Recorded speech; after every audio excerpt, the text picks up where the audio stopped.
Greetings, my good bitches. The name's Francis, Coke Francis. I'm an editor, Twitch streamer, drag artist, and I'm here because if we're gonna go from Brat Summer to Hitler Winter, I might as well dress the part. As I inch closer and closer to 100,000 subs, while also poking fun at things that people apparently take very seriously, I've been receiving a similar sentiment from a lot of people. Francis, you dumb cowboy bitch. You're so ignorant. I can't even believe you'd call yourself a leftist. Just stick to what you're good at. And that forced me to ask myself, what am I actually good at? And most importantly, how can I translate it to making content? I mean, I am just a silly little boy after all. Let's see, what am I good at? What am I good at?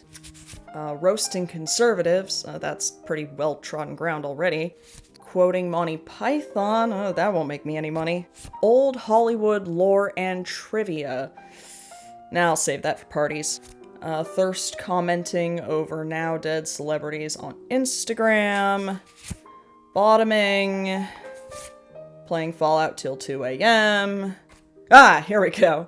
Styling wigs. I can confidently say I'm pretty skilled when it comes to wig and wig accessories. So sure, I'll stick to what I'm good at, and I decided to put as many of my special skills to use as possible by ranking the worst wigs in cinema history. There are an astronomical amount of terrible wigs out there, and I'm a queen of the people. So the ones I've compiled are the examples I saw brought up the most on the internet, both in articles and Reddit threads. Except for a couple of cases, I have omitted wigs that were intentionally bad or meant to be comedic. What you'll be seeing is an exhibit of ineptitude, a carousel of incompetence, if you will. Wigs appearing in multi-million-dollar productions that, 9 times out of 10, had no excuse to be there, and wouldn't have been had just one person been like, hey, that looks pretty bad. Now you might be thinking, Francis, who are you to judge other people's wigs with that one head of yours? That is what some people have actually called it. Who are you to talk trash with that low-ass hairline?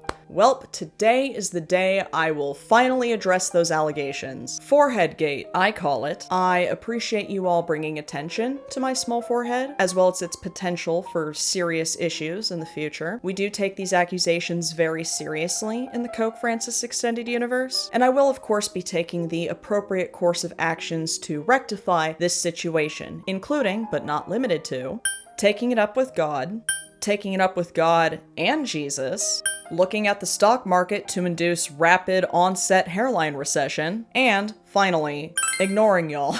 But Francis, those bangs look so goofy. Watch the movie, okay? It hits different in 2025, I tell you what. But before we get into it, a quick word from our sponsor and our very handsome host. Imagine paying top dollar for a real lace front human hair wig only to receive it with huge chunks of hair missing in the most embarrassing areas possible. That's what watching your favorite streaming service is like without the help of today's sponsor, Private Internet Access VPN. We don't exactly have a lot of privacy anymore. When you connect to the internet, your device transmits a ton of information out into the open. A virtual private network is an app that hides your IP address and safeguards your internet connection through an encrypted tunnel. PIA is the world's most transparent VPN provider with over 30 million downloads worldwide. By hiding your IP address and encrypting your internet connection, you'll be protected from the prying eyes of hackers, internet service providers, government censors, and anyone else looking to exploit your private information. But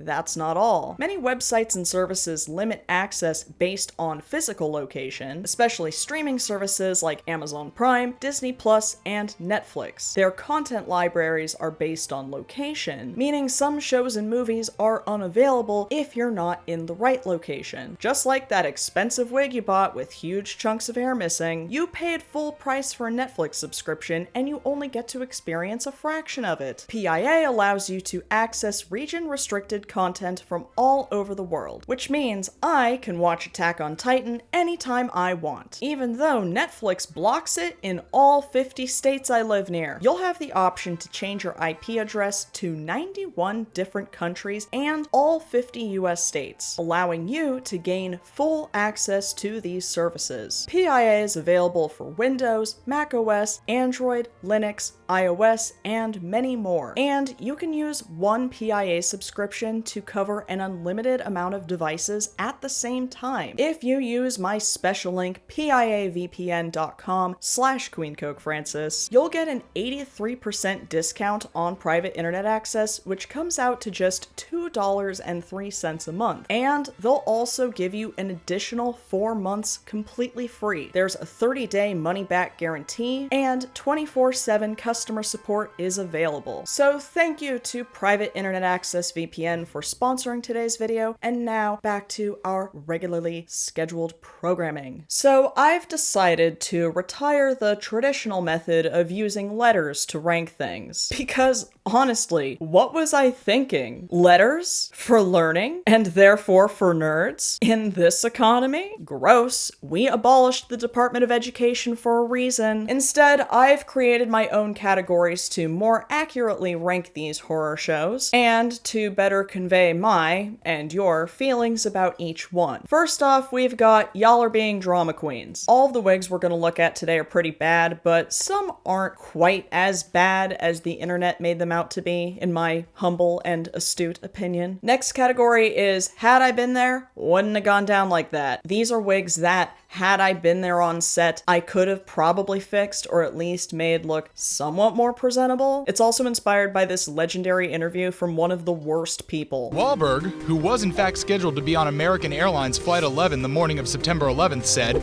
"If I was on that plane with my kids, it wouldn't have went down like it did. There would have been a lot of blood in that first class cabin, and then me saying, okay, we're going to land somewhere safely. Don't worry." The second to last category is You're on Thin Ice, Buddy. These are the ones that even if I had been there to fix them, they're conceptually too stupid to begin with, and will look awful no matter what. And our final category is Lord Carry Me Home. These are true abominations that I absolutely know were the laughingstocks of post-production Christmas parties. How do you know that, Francis? Because I used to work in post-production on a historical drama, and laughing at bad wigs was an office pastime. The amount of VFX data entry I had to do for every single wig fix in this show is proof that God really does give me her toughest battles. So without further ado, let's get loud. First up, we have Sarah Tobias in The Accused, played by the legendary Jodie Foster. And, girl, what an amazing way to kick off this list. Jodie Foster won an Oscar for this movie. She was so good that the Academy was actually able to focus on her acting rather than whatever is going on up here. Does her character not go through enough trauma already? Why should she also have to suffer at the hands of an incompetent hair and makeup team? I know we just started, but if this isn't a Lord Carry Me Home, I don't know what is. Actually, I do know what is. I talk about it for the rest of the video. Next up, we've got another Sarah. This is Sarah Bailey from The Craft, played by Robin Tunney, in what is probably the most 90s movie ever made. So Robin Tunney had shaved her head at the time for her role in Empire Records, which was filming concurrently with The Craft, so she had to wear a wig. And I saw this wig on a lot of lists, but I don't know. The hairline is very clean cut and kind of unnatural, but it's not that bad of a wig. The blonde wig she wears for a few seconds later in the movie is much worse in my opinion, but I don't see anybody talking about that. So for this one, y'all are being drama queens. On to the next one. This is Bo Barrett from Bottle Shock, played by Chris Pine. I looked everywhere for pictures of the real Bo Barrett when he was young. Either there are 0 pictures of young him on the internet, which feels like that's kind of impossible. Or this is just not how he looked, like at all. So you couldn't even make the historical accuracy argument. It's giving Jeff Spicoli if he got into shoegaze. Not the absolute worst we'll see today, but you're on thin ice, buddy. Here's another one I saw on a lot of lists. This is New Moon Jacob Black from the Twilight series, played by none other than Taylor Lautner. And here's a spicy hot take. I don't hate this. The hairline is kind of harsh, and the biggest issue is that the application in each of these shots is very inconsistent. But honestly, he kind of works this hairstyle, and I think it's fitting for the character. I don't know, I live in California, so I see dudes who look like this all the time, and trust, we'll be looking at many Twilight wigs for the rest of this video. But for now, y'all are being drama queens. Throwing some TV into the mix, here's Snow White from Once Upon a Time, played by Guinevere Goodwin. So Miss Goodwin supposedly has a wig clause in her contracts so that she can do whatever she wants to her regular hair in her regular life, and that's all fine and good. I just wish she was a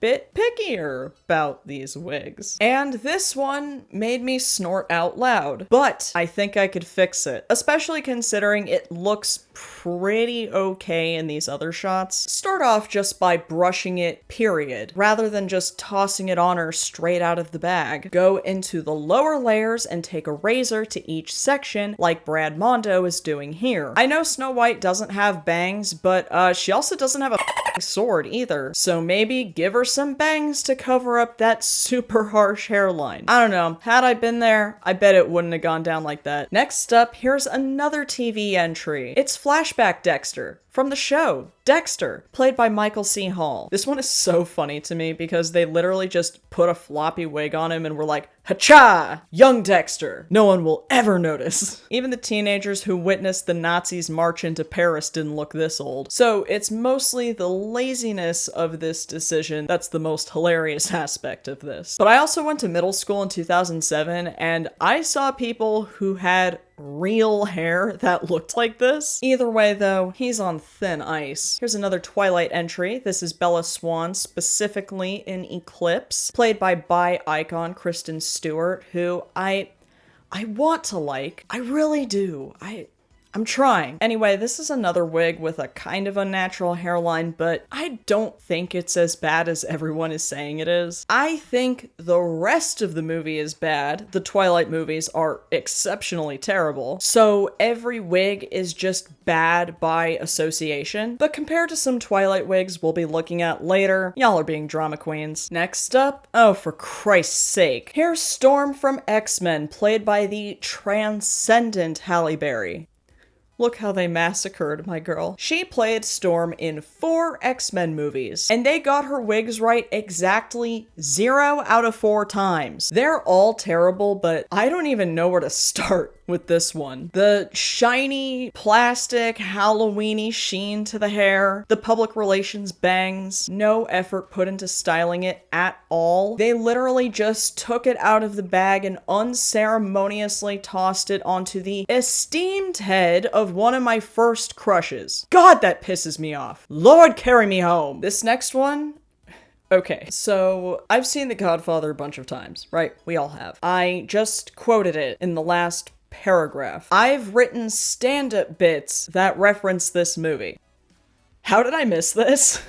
Like, I actually feel like I'm going insane. This is Kay Corleone from The Godfather, played by Diane Keaton. She is giving full George Washington, and I can't believe I never noticed how bad this looks. That said, I could fix her. I don't even mind it being so over the top considering how operatic the movie is, but just pull it down just a bit more. And had I been there on that set, if I wasn't already shitting my pants just from being there, wouldn't have gone down like that. Boy, they really are sending their finest for the X-Men series, aren't they? This is Jennifer Lawrence's rendition of Mystique in Dark Phoenix, and I know a lot of the X-Men movies have been absolute dumpster fires, but Come on, man. These studios have more money than God, and they still can't find a hairstylist brave enough to trim off the side of a wig, even if that would make it fit properly. I know the hairline is supposed to be weird and otherworldly, I guess, but it's so harsh, so badly applied, and this particular kind of shine comes from the fact that it's a cheap wig. Maybe I'm being overly harsh here, like her hairline, but Lord carry me home. Alright, now we're really getting into the worst Twilight had to offer, which is really saying something. Everyone's always waffling on about the basketball scene in Catwoman. Meanwhile, maybe I've been living under a rock, but I haven't heard a goddamn word about the baseball scene in Twilight. Anyway, this is Caius, played by Jamie Campbell Bower. I remember really hoping that he would get more work after being in Sweeney Todd, and also because I had a massive crush on him when I was 13. And he did get more work, but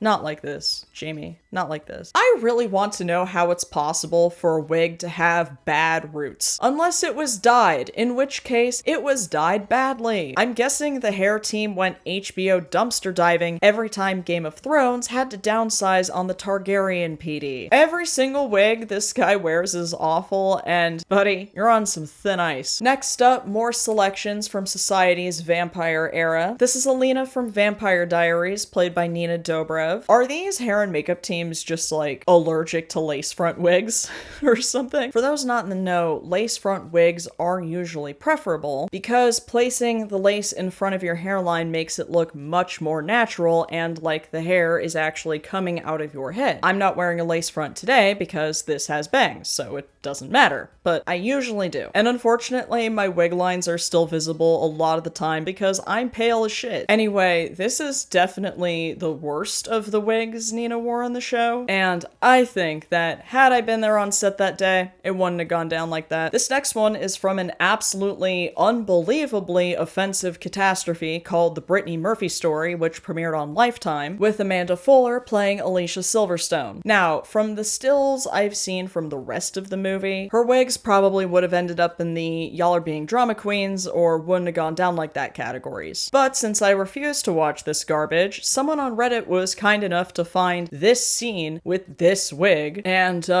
this one actually made me snort. This has a lot of the symptoms of Ginnifer Goodwin's wig, but I don't know if I could fix this one. I am a drag queen, not a miracle worker. At the end of the day, I'm just a boy who puts their pantyhose on one leg at a time. Nonetheless, she's on thin ice, buddy. Next up, this is Woody from Wild Hogs, played by the one and only John Travolta. That's his name, right? We're starting to tread into toupee territory over here. Now, I am not a toupee expert, and as an American, I'm forced to look at the worst possible one every goddamn day of my life, so any other toupee looks great by comparison. But also, am I crazy or doesn't John Travolta like always look like this? I saw this example brought up a few times, but isn't this just how he looks all the time? I thought that he just permanently existed in a state of looking very silly, and the toupee isn't any more or less silly than he already looks. I don't know about this one, so I think y'all are being drama queens. And you might be thinking, Francis, why on Battlefield Earth would you nominate this one and not his Battlefield Earth wig? It's the same reason I don't make videos about Steven Seagal or his movies. Moving on. This next one is Miranda Collins in Mother's Day, played by Julia Roberts. And I don't know why, but I genuinely cannot look at this without laughing so goddamn hard. I'm laughing just thinking about it. I don't even have that much to say. It's just a f***ass Bob. I don't know.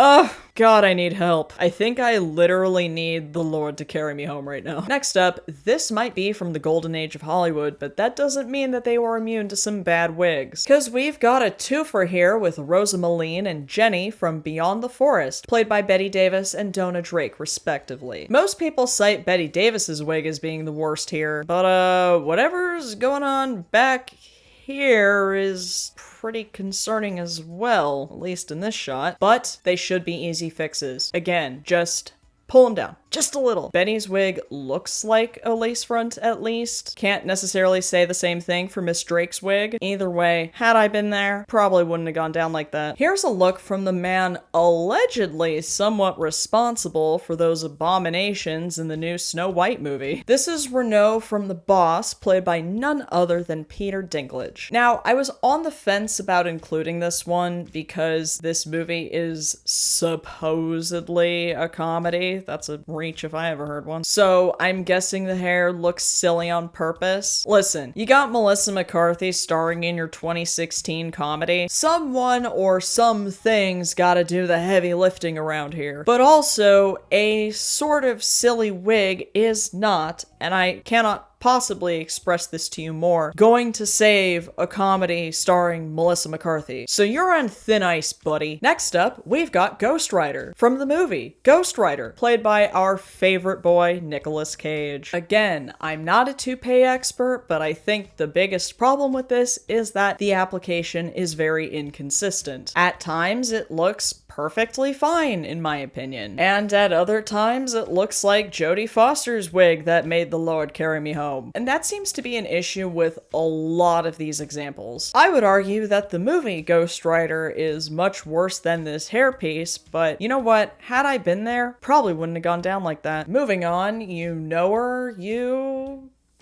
Here's Amber Heard playing Mira in Aquaman. Is this wig particularly good? Not really, but I wouldn't say it's that bad either, even though I saw this example brought up a lot. But I wonder if this is just another example of people who already hate Amber Heard, so everything around her is just bad by association. And compared to some of the other monstrosities we've looked at today, I think y'all are being drama queens. This next one, okay. So, I know it's very problematic for non-black people to comment on black hair, but could we possibly make an exception for this one? This is Orlando from Diary of a Mad Black Woman, played by Shamar Moore, and one of the more famous bad wigs in history, at least according to the internet. Again, I don't know how entitled I am to extensively speak on this, but I think what bothers me the most about it is that it is far from the only bad wig in Tyler Perry movies. So many of the actors are saddled with these awful cheap wigs, but then Miss Perry gets all the nice natural lace fronts with, I'm assuming because he's rich, real human hair. I am struggling to find anything about this that works. This one's pretty damn bad. You're on thin ice, buddy. Next up, we've got none other than Blood Rain's Kagan, King of the Vampires, played by Sir Ben Kingsley.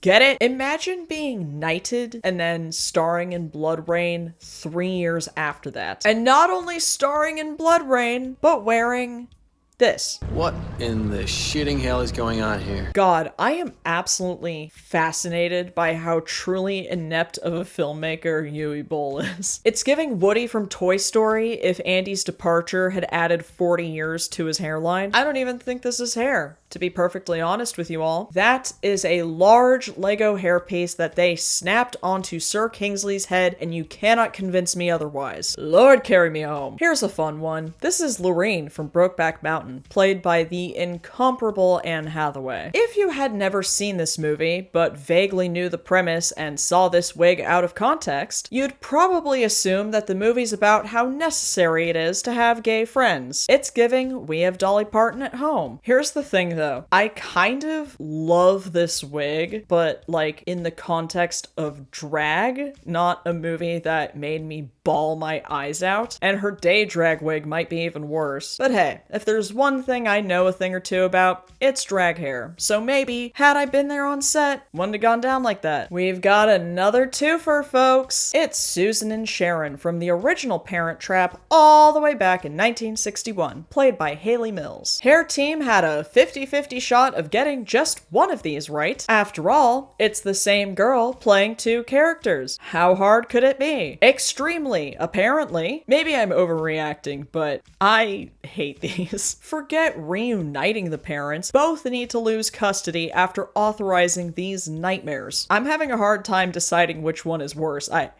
What's that, Lassie? Only the short one is a wig? The long hair is her real hair? The short wig inspired people to cut their hair like that? Oh my god, no. Absolutely not. Lord carry me home. Back on our Twilight shit. This is Arrow, played by Michael Sheen? They got Michael Sheen to be in this movie? Well, if there's one good thing we got out of these disasters, it's this meme. I like how I can't tell if the sideburns were meant to be there, or they just didn't bother to cover them, even though the wig is very visibly detached from them. So the director was probably like, hey guys, we were watching the playback, and we couldn't help but notice that the wig is kind of detached from the sideburns. Any possible fixes for that? No, dude, it's so his hair can do the swoop thing. Oh, okay. What is the swoop thing? That thing, you know, the little pointy hair thing on the side? That's how you know he's a vampire. All vampires have that, dude. Like, which ones? Give me an example. Dude, it's not like I know all their names. I also realized that the only thing I hate more than the wigs is their makeup. I might do a worst movie makeup video if this one does well. Let me know your thoughts on that. Anyway, this guy's on some thin ice, not just because it's snowing. Next up, oh boy. This is Tedros from The Idol, played by The Weeknd. His real name is Abel Tesfaye. Too bad they weren't able to give him a better wig.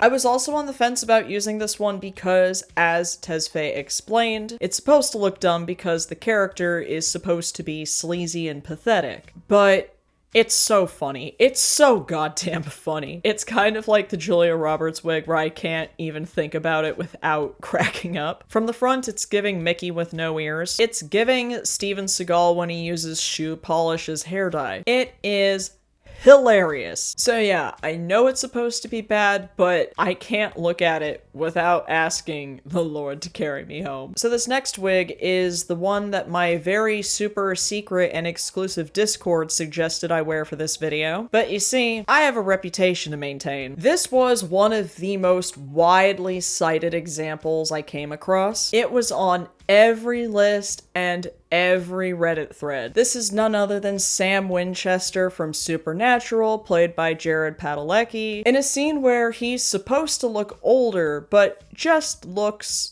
so silly. I never got into Supernatural, but apparently fans were even more upset by this wig than the season's finale, which I guess was sad or something. Either way, it does add insult to injury that this is what people were shown in the season's finale that's supposedly meant to be taken seriously. I was originally just gonna tell Sam he was on thin ice, but considering how famous this example is, I'm gonna have to ask the Lord to carry me home so that I'm not confronted by a lot of angry SoupNat fans. In my opinion, we haven't seen nearly enough white people in dreads during this video, but that's all about to change with the twins in The Matrix Reloaded, played by none other than the Raymond brothers. These wigs kind of remind me of Megalopolis, which I watched the other day for some reason. This aesthetic, including these wigs, has the potential to be cool and interesting, but for some reason, it ends up looking so dorky and silly, so silly. Megalopolis was a very silly film. Again, had I been there to fix these wigs, they're conceptually too dumb to begin with. These brothers are sure on some thin ice, buddy. Here is our fifth and final Twilight entry. This is Carlisle, played by Peter Facinelli. I spent so many of my teen years constantly being asked, are you Team Edward or Team Jacob? I'm Team Semi-Hot Dad, and I always will be. What a stupid question. Anyway, this wig seems to be suffering from a lot of the same symptoms as Arrow's wig, but just like all the Twilight wigs, the biggest issue is the inconsistency with the application. And it just gets worse with each movie until he finally looks like a young Donald Trump in the last one. I wonder what the turnover rate was for the hair and makeup departments on these movies. Had I been there for any of them, wouldn't have gone down like that. Next up is Genghis Khan from the 1956 film The Conqueror, played by Western star and OG right-wing grifter John Wayne. Now, there are a number of things going on here that are arguably much worse than this gross little hairpiece. Namely, you know, the yellow face. And the worst part is that the yellow face wasn't even worth it. This movie has a 10% on Rotten Tomatoes. Do you know how hard it was to do that back then? It was so bad, it literally gave half the people who worked on it cancer. They were so focused with making this Nazi look Mongolian that they didn't bother to make this thing on the top of his head look like anything but a dead rat. A fitting wig for the guy who ratted out countless colleagues during McCarthyism and had to be held back by security after threatening to beat up a young woman at the 1973 Oscars. John Wayne, you're on thin ice, buddy. We're coming up on our last couple of entries here. This is Sydney from Alias, played by a woman who looked so good in red leather that my 11-year-old ass actually bothered to watch Elektra. So Sydney wears a number of wigs. They're meant to be disguises. That's like her whole thing for the show. And they're honestly all pretty terrible. And I know you don't always have time to style a wig when you're constantly switching them out like her character does, but good God, I hope the only people she has to fool are straight men. Hate to say it, but Sydney's sure on some thin ice, buddy. And last but most certainly not least, here's Zendaya as Casey from Casey Undercover. Another example of the hair team just being allergic to lace front wigs. Just pull it back, just a little. That way. Her forehead isn't that small, and her wig doesn't look bad all the time. It's just really inconsistently applied. Same symptoms as so many others on this list, and I think that had I been there, it wouldn't have gone down like it did. What else is there to say? I hope you're all doing okay. Hope you've been taking care of yourselves, drinking water, eating something, hugging your pets, calling your friends, all that gay shit. I love you all, and your butts look great, and may you find exactly what you're looking for at the thrift store that's in your size. And just keep on winning, just like the winning comments from the last video. Hamble Gambles says, the only thing Grinnell has ever had to fight for is trying to speak audibly while having Donald Trump's dick in his mouth 24/7. Richard Shark 7277 says, rumor has it that Goofy learned Shibari is the secret password to get into Club 33's semi-annual drag brunch. We don't. A.G. Kemper says, I saw Harvey Fierstein in La Cage aux Folles in 2011, and his portrayal of Alban, specifically his rendition of I Am What I Am, allowed me to see a future for myself which included having a family, but did not require a heterosexual marriage. I came out to my parents a year later, and now I'm living my best life as an auntie to 10 perfect nibblings. I love that for you. You too could be featured in the next video. Leave a comment below. I will pick my favorite ones and give you a shout out next time. But if you would like to guarantee that your name be featured at the end of every video, please consider joining my Patreon. If you join any of the membership tiers that are conveniently named after Fallout protagonists, your name will be featured at the end of every video. You might get a lot of other cool stuff like access to my Discord, behind the scenes content on how I make my wigs, ad-free and uncensored versions of my videos. So if you love my content and my drag, you can support this channel directly by clicking the link to my Patreon in the description box. If you would like to see me simp for my favorite game characters and get visibly frustrated in real time, please consider following me on Twitch. I don't really use TikTok anymore, but if you'd like to see even more of my clown mug elsewhere, please consider following me on Instagram or Threads or Blue Sky. My handle for all of the above is at Queen Coke Francis. If you enjoyed this video and you haven't done so already, please go undercover by slipping into a wig that you know will disguise you perfectly. But when your horrific hairline inevitably blows your cover, pivot to another distraction by going ahead and unzipping your pants and dick slapping those like and subscribe and notification buttons as hard as you can. Thank you again to PIA for sponsoring this video, and thank you to all my patrons and subscribers who have helped my channel grow and thrive the way that it has been. And, of course, as always, until next time,